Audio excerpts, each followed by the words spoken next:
The Jacob Media Sports Network, in partnership with 97.3 ESPN, brings you the Mays and Eytan Show. Middays with Harry Mays and Eytan Shander. Now, it's the Midday Show with Harry Mays and Eytan Shander on 97.3 ESPN Radio. Harry, it's a gloomy, rainy Monday. It's not cold, but it's a gloomy, overcast, wet Monday as we begin a week that a lot of people have strategically taken off. Yeah, because there's really nothing going on. No, just in life. It's the deadest week of life. Absolutely. It really is. Sports week this week represents how dead life is in this region. No question about it. And I imagine that it's the same as if you go farther north up in Boston, you have people that are at the Cape. If you go south in Florida, you have people that are probably just not leaving their house or their beach. All the way up and down the East Coast. It's the same here in Philadelphia where so many people have made that trek from Philadelphia to the shore, where you can now hear us on the radio. And we keep getting texts, 609-403-0973, about how refreshing it is and nice to hear it on the actual radio from people who are normally listening to us on the app. Now, to begin, yes, the week in front of us is probably not going to be eventful in the world of sports unless you want to sit tomorrow and break down odds, prop bets on the All-Star Game, which I'm sure you're not chomping at the bit to do. No, I am not. In fact, you could do that today on the Home Run Derby, too. Yeah, we could sprinkle that in for sure. Yeah. I know I have that, you as well. But isn't every night in Major League Baseball now a Home Run Derby? I mean, only in London. With the balls that are just rocketing out of ballparks throughout Major League Baseball on a daily, nightly basis, hasn't it taken a lot of the luster, if there was any still remaining luster, on the Home Run Derby? Because I think the Home Run Derby jumped the shark about 8-10 years ago, to me. What jumped the shark sooner? The Home Run Derby or, you know what I'm going with, right? What's the other all-star event that's been way... The Slam Dunk Contest. Yes. Yeah, that's a long, long time. I don't remember exactly what year. Maybe it was the year that Dwight Howard... It was the Superman. That's the Superman thing that he did. Free throw dunk, wasn't it? Yeah, or 360 free throw dunk. Yeah, I think that was the year but for me where I'm like, I've had it with the Cape. I'm done. Was that post Blake Griffin jumping over the Kia or? I'm not sure.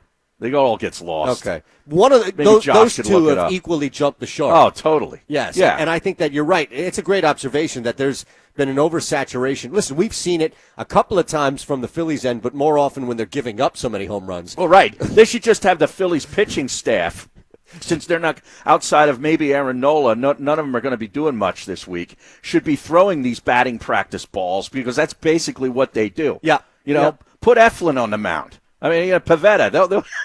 These guys will have a field day. Now, I'm told by Josh Henning, our producer here on the Mays and Eytan Show, Home Run Derby tonight, 97.3 ESPN Radio. Coverage begins at 8 p.m. Oh, so I just killed it, and now I find out that we're actually airing it. Well, no, listen, here's the thing about radio. Yeah. All right, not to bring people behind this wall so early on the show, but a lot of radio listening is out of habit.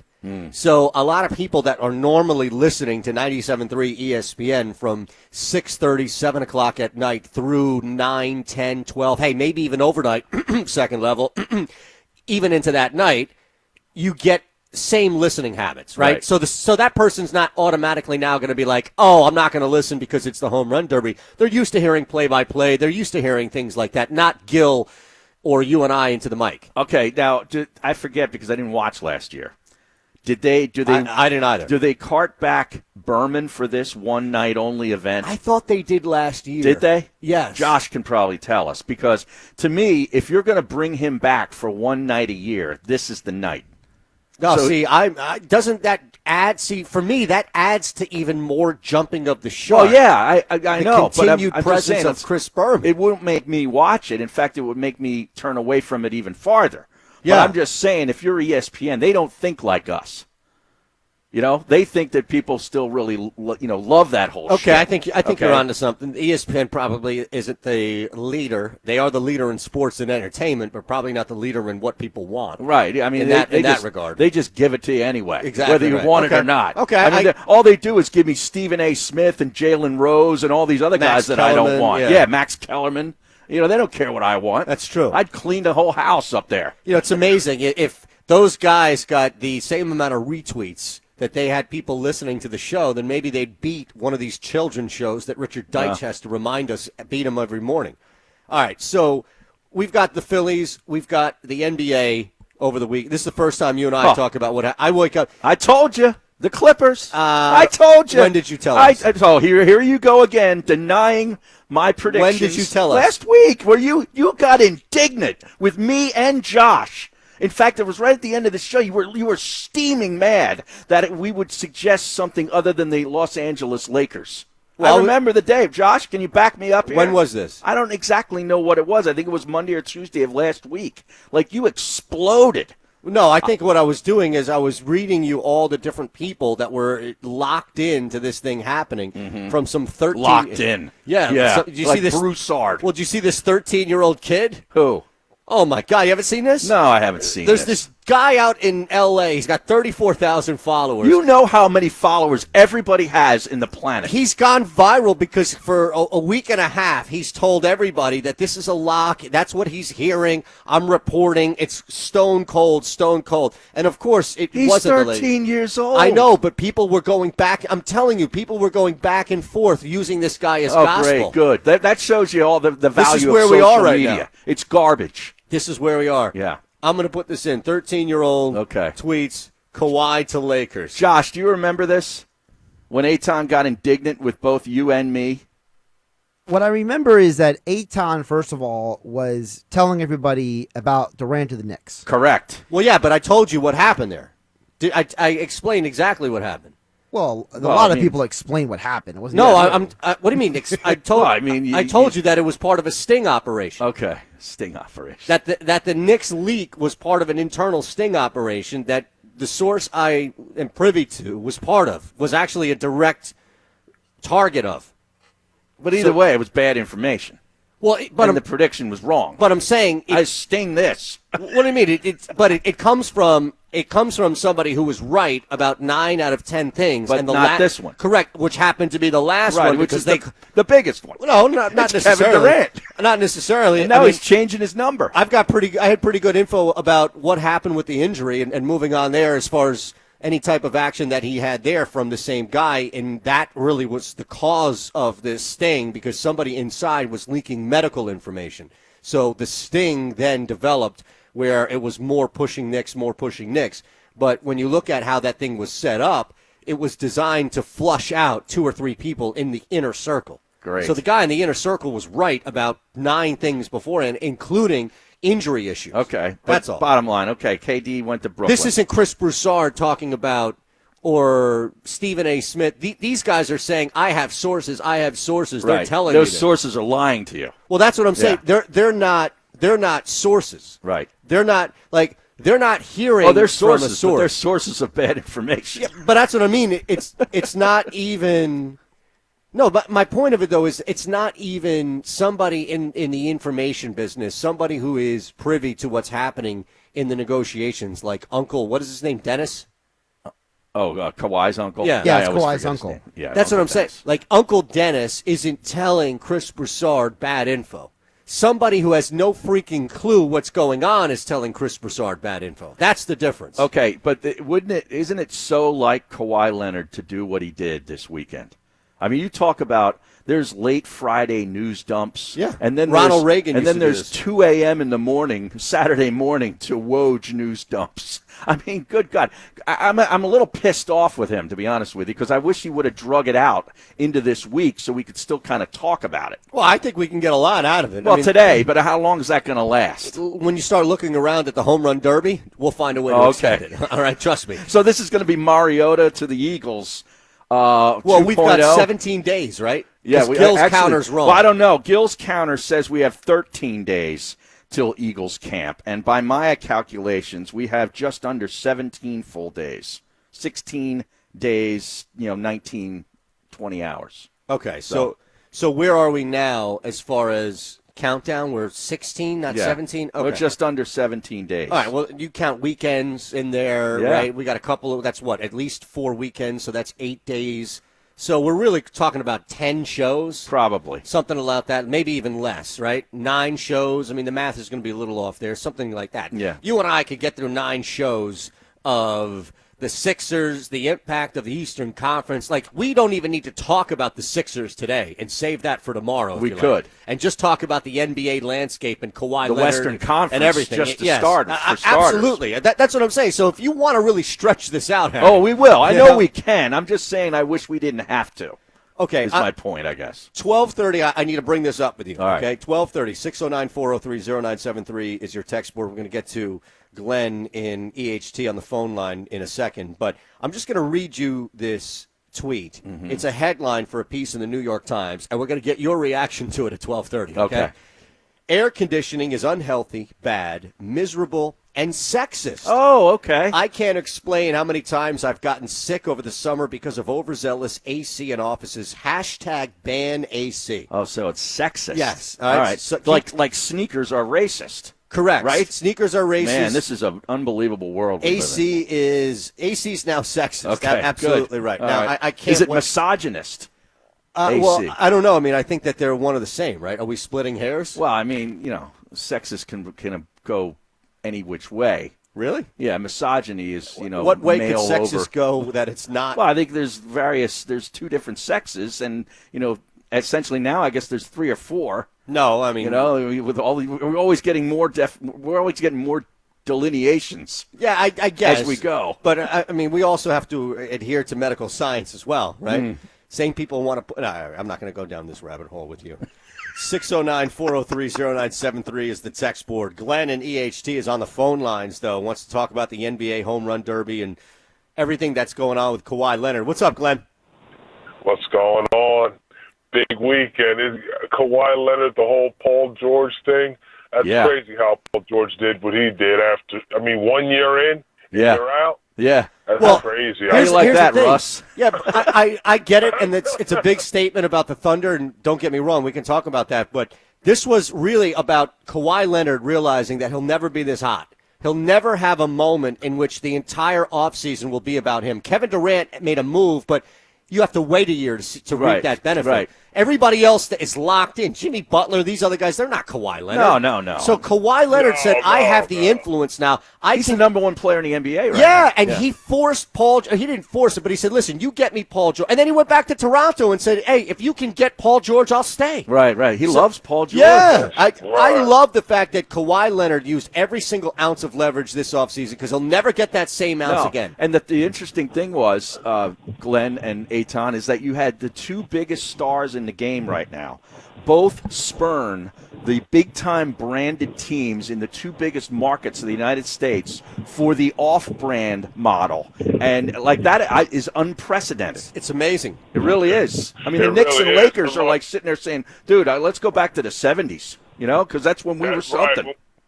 Respected, exactly. And about the, home run derby, what all these dunk contests, home run derby, you need stars. I'm trying to remember last time I really watched a dunk contest and liked it. I want to say it was probably Vince Carter. And I think if LeBron was in it, if Russell Wilson was in it, we may tune into it. As much as I hate it, I think if those guys were in it, I'm about skills competition in all sports. Show me the skills they use during the game.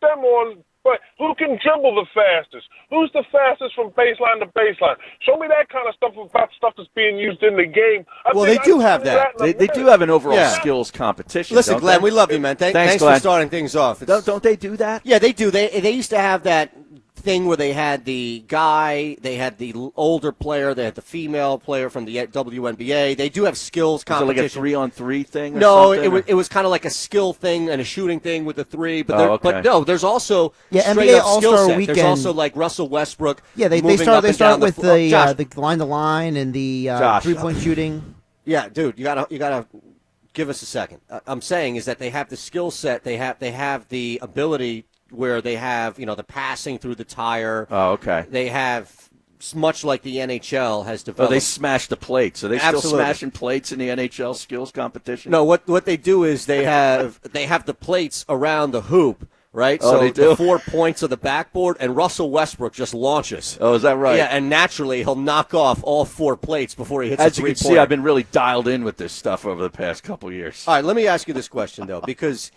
Glenn brings up, I think, the crutch of the issue here. What, right? star power? Yes. And I get that LeBron James in the slam dunk contest is going to rate higher than Cedric Sabalos in the dunk contest. And I get that Mike Trout in the home run derby is going to rate higher than John Trout. I understand that, right? But how much really is it going to change? Like, fundamentally, LeBron James or Kawhi Leonard or anybody you point to is not going to do anything different. It's just going to be you see a star guy do it. Yeah, but the thing is I get it from their standpoint as to what do I really have to gain from this? Like, if LeBron James enters the dunk contest and misses a couple dunks, or looks bad in something doesn't just quite go as he planned, right. He looks bad. And he doesn't need that. If he doesn't win it. Yeah, like if he gets upstaged by some rookie that we've hardly ever heard of, it's like, oh my God, LeBron James lost to this dude? Like, I'd be like, screw it. I'm LeBron James. I don't need to put myself. I'm Mike Trout. I don't need to be out home runned by, you name this guy from the Cleveland Indians. Yeah, I get what it. I mean? Which is why I think if you're going to have star power, especially in the dunk contest, you're going to need it to be only stars. Because LeBron James is going to be able to lose to Kevin Durant. He's going to be able to lose to Kawhi Leonard. He won't be able to lose to, you're right, Matisse Thybulle. Yeah. Matisse Thybulle. Right. Absolutely. But that's really, I think, where you are. And how about that signing? How about that? All right, let's look. Two things. I have a question for you. We're going to get into this thing at 12:30 about AC being sexist. I have a question about Jake Arrieta that was posed to me this morning. But before we get to How about that guy? Yeah, seriously. And that's going to probably represent the majority of the Phillies discussion is the frustrations with Jake Arrieta and the comments made to Todd Frazier after that. He's going to be known more for what he's said than what he's done on the mound as a pitcher during his time with the Phillies. Who does that remind you of? And again, it's not the other guy's fault. Papelbon? Yes, because I've always said this, bro. If Papelbon played in this era, if he played in this time, if Papelbon played for a team that was actually good, I think we would really like him. I did like him. Yeah, but then it went to you-know-what when he just then he became imploded. Kind of a character, like a cartoon to me, like where it was like that's all I was looking for was his next, the next stupid thing that he would say that we could get an audio bite for and play on the show for a couple days. Yeah. That was really it. I get it. But did you see do you even know who's in the home run hitting contest tonight? No. We have the number 1 seed, Matt Chapman from the Oakland Athletics. You ever hear of him? Barely. I have not. Wait, is that the guy who puts out tweets, block or charge? No, that's Rex Chapman. Okay, gotcha. All right, the 2 seed, now I know this guy, the great Pete Alonso for the Mets. Yeah, he's on a tear rookie. Right now. He's unbelievable right now. 3 seed is Josh Bell from the Pirates. I've heard of him. Yeah. Alex Bregman, very good player for the Astros. So Chapman, we're told by Josh, is replacing Christian Yelich. Oh, okay. Out with a back injury. So Yelich is some star power. Yelich is, what does he have, 31 home runs? Or I believe He's so, unbelievable. Yeah. Awesome, Josh. Thanks. All right. 5 seed is Jock Peterson from the Dodgers, who's a really good player. Acuna Jr. from the Braves. Right. They got some good players in this thing. And then they got Vlad Guerrero Jr. It's not bad. No. So, Josh, you some sent good young players. Yeah, and I think that if you look at what's happened over the last couple of years, Josh, that's kind of the showcase, right? Is to showcase these younger players. And I think it's changing. You sent us this, right, with the ratings over the last 2 years versus what's happened leading up to it. Harry might be onto something. What do you mean? Well, Josh found the ratings for the Derby. Okay. So have they gone up, down, indifferent? So it's weird. The last 2 years have been up compared to the previous 4, but they're down overall in number of viewers, but it's still one of the top shows on television to the point that it's beating The Bachelor and The Bachelorette. Wow. I didn't expect to hear that last part. But the overall numbers are down. So on one hand, you're winning, quote unquote, winning the night, but you're down 3-4 million overall compared to 10 years ago. Wow. Well, see, that's the jump the shark thing. Like, people have just seen it so much that there's nothing really. I've seen it enough. Yeah, like what do? They have a certain area in like the outfield where if you hit it into this area, and it's sponsored by one of the big sponsors. So what do you win, like a couple hot dogs? There's something else added to Oh, maybe you win people money or yeah, something I like think, that? is that right, Josh? Wasn't there something with a sponsor? Yeah, what happened was they bring in these kids, and each kid is paired up with a home run hitter, and Right. the kid has a chance to win a scholarship and other money to go to college and stuff like that. Right, paid for by State Farm. or And something the like kids that. are usually from the Boys and Girls Club or something like that. And Right, it's it's cool. It's That's a like, nice thing for to do. example, Carlos Santana's in the home run derby tonight. He's going to have a kid from Cleveland. Matt Chapman's going to have a kid from Oakland. Yada yada yada. Okay. I wonder, as we look at this thing tonight, I'm just curious. It's a judgment-free question. I'm not looking to load up or pile on anybody, but I feel like this is the last real example. Remember that Costanza line when he's talking to the president of NBC, and he's sitting there and just like, the guy says, well, why am I watching this? Oh. And Costanza says, because it's on TV. 'Cause it's on TV, And then he comes right. back and says, not yet. Yeah, It's perfect. Oh, it's so great. But I think this might be the last real example, and maybe it is. It's the All-Star Weekend. It's All-Star Weekend in sport, Yeah. where it's the last true example of we'll shovel anything down your gullet and you'll eat it. Mm-hmm. I feel like this is it because what the hell else is on? There's nothing. No, and it's the same. You have a break in the NHL, so for hockey fans, there's nothing else on but that. You can't go to the Olympics. For the NBA fans, it's the same. You got 10 days off, it felt like, for the Sixers during that. And in baseball, we know not only is there nothing going on in baseball, Harry, there's nothing going on at all. You can rewatch Manic Monday from Wimbledon. All right, so where let me ask you every this seed question. is playing today that is still left. I have a lot of questions for you. I'm sorry. All right. I've drank some coffee this morning. Would you rather watch tonight the replay of the Super Bowl, or not last Super Bowl, the Eagles Super Bowl, or the Home Run Derby? The replay of the Super Bowl. I think I would too. I just feel like this is the last real example, All-Star Weekend, of you're going to watch it no matter what. Yeah. It's on TV. Right. You're going to watch it. Right. Just shut up and sit there and watch the damn thing. I tell you what I'd probably do is I'd probably bang out Episode 3, Season 3 of Deadwood tonight. You're caught up to Episode 2 I did this weekend because Good that's man. for today. Good man. Yeah. Absolutely right. Yeah, tensions are building. They are. Oh, They man. are. This is gonna be a the powder season keg. where you really are. It's almost like, and I'm glad we're at this point because we're going to be done with this season and really the show. You'll watch the movie and we'll talk about the movie, but the show will be done, and I just don't get it. I have no idea. It angers me that this show was pulled. I can't believe that nobody was watching this show. It's hard for me to believe that nobody was watching this. Was nobody thing. watching it, or did the guy just run out of money, the director? Well, the HBO producer? pulled it. I thought it was HBO. But I thought the guy ran out of money. Like he couldn't get people to keep, sort of funding and producing for more episodes. How much of that would be HBO's job to fund I it? have no idea. I don't know how this stuff works. Me neither. But anyway. We need an expert. Let's mean- go to the phone. I don't remember back then, how popular it was. I just know that The Sopranos was going great guns at that time and got all the publicity. Yeah, I think You know? you start with Oz, you move into Sopranos. Right. So the same people who had the Deadwood episodes ranked, and we'll do this at 12:50, 12:30 coming up, we'll talk about if, in fact, AC is sexist. I'm sure we'll find some other things like Kawhi Leonard and what's happening with your Phillies, like my question with Jake Arrieta. But the same people ranked every single HBO show ever. Oh, really? Yeah. 74 total HBO shows. What do you think the worst one is? It's a sport-themed show. The Robert Wall. Was that an HBO show? Arliss? Where he was the agent. That's a great guess. It's not. It's not. Now, I'll give you the spoiler. Sopranos is the #1 HBO show ever. Okay. Which I vehemently disagree with. It's The Wire. They have Deadwood as 2. Wire Wow. 3. Really? Yep. Very interesting.